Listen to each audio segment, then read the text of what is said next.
ನಮಸ್ಕಾರ ಬಂಧುಗಳೇ. ಒಂದು ದೇವಸ್ಥಾನದ ಮುಂದೆ ಒಂದು ಆನೆ ನಿಂತಿರೋದನ್ನು ನಾನು ನೋಡಿದ್ದೀನಿ. ಅದು ಬಂದು ಹೋಗೋ ಜನರನ್ನೆಲ್ಲ ಆಶೀರ್ವಾದ ಮಾಡಿ ಅವ್ರು ಕೊಡ್ತಾ ಇದ್ದಂಥ ಹಣವನ್ನು ಮಾವುತನಿಗೆ ಕೊಡ್ತಾ ಇತ್ತು. ಮಾವುತನ ಕೈನಲ್ಲಿ ಒಂದು ಅಂಕುಶ ಇತ್ತು.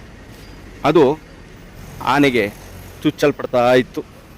ಅಷ್ಟೇ ನೋವನ್ನು ಅನುಭವಿಸ್ತಾ ಇದ್ದ ಆನೆ ಜನರ ಹತ್ರ ಭಿಕ್ಷೆಯನ್ನು ಬೇಡಿ ಪಡೆದ ಹಣವನ್ನು ಮಾವುತನ ಕೊಟ್ಟು ಸುಮ್ಮನೆ ನಿಂತಿರ್ತಿತ್ತು.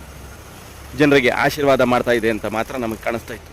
ಆದರೆ ಒಳಗಿಂದೊಳಗೆ ಆನೆ ನೋವನ್ನು ಅನುಭವಿಸ್ತಾ ಇರೋದು ಯಾರಿಗೂ ಗೊತ್ತಾಗ್ತಾ ಇರಲಿಲ್ಲ. ಅದೇ ದೇವಸ್ಥಾನದ ಒಳಗಡೆ ಇನ್ನೊಂದು ಆನೆ ಇದೆ, ಅದೇ ಗಣಪತಿ. ಅವನ ಕೈನಲ್ಲೂ ಕೂಡ ಒಂದು ಅಂಕುಶ ಇದೆ. ಜನ ಎಲ್ಲ ಬಂದು ಅವನಿಗೆ ನಮಸ್ಕಾರ ಮಾಡಿ ಕಾಣಿಕೆ ರೂಪದಲ್ಲಿ ಹುಂಡಿಗೆ ದುಡ್ಡು ಹಾಕೋದನ್ನು ಕೂಡ ನಾವು ನೋಡಿದ್ದೀವಿ. ತನ್ನ ಕೈನಲ್ಲಿ ಇರುವ ಅಂಕುಶದಿಂದ ತನ್ನನ್ನು ತಾನೇ ಶಿಕ್ಷೆಗೆ ಒಳಪಡಿಸಿ ತನ್ನನ್ನು ತಾನೇ ಶಿಕ್ಷಿತನನ್ನಾಗಿ ಮಾಡಿಕೊಂಡು ಜ್ಞಾನಿಯಾದಂಥವನು ಗಣಪತಿ. ಇಲ್ಲಿ ಏನಪ್ಪ ಕಾಣ್ತಾ ಇದೆ ನಮಗೆ ಅಂತಂದರೆ, ಜನರ ಕೈಗೆ ನಮ್ಮ ಬುದ್ಧಿಯನ್ನು, ಜ್ಞಾನವನ್ನು, ಶಕ್ತಿಯನ್ನು ಕೊಟ್ಬಿಟ್ವಿ ಅಂತಂದರೆ ನಾವು ಭಿಕ್ಷೆ ಬಿಡ್ತಾ ಇರ್ತೀವಿ.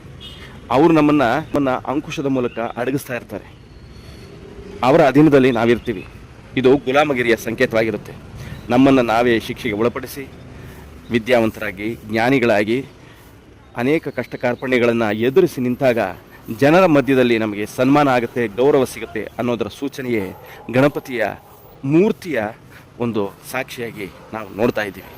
ಹೌದು, ನಮ್ಮನ್ನು ನಾವೇ ಜ್ಞಾನಕ್ಕೆ, ವಿದ್ಯೆಗೆ ಅಧೀನತೆಯನ್ನು ಮಾಡಿಕೊಂಡು ಗುರುವಿನ ಗುಲಾಮರಾಗಿ ನಾವು ಜಗತ್ತಿನಲ್ಲಿ ಪ್ರಖ್ಯಾತಿಯನ್ನು ಪಡೆಯುವುದಕ್ಕೆ ಪ್ರಯತ್ನ ಮಾಡೋಣ.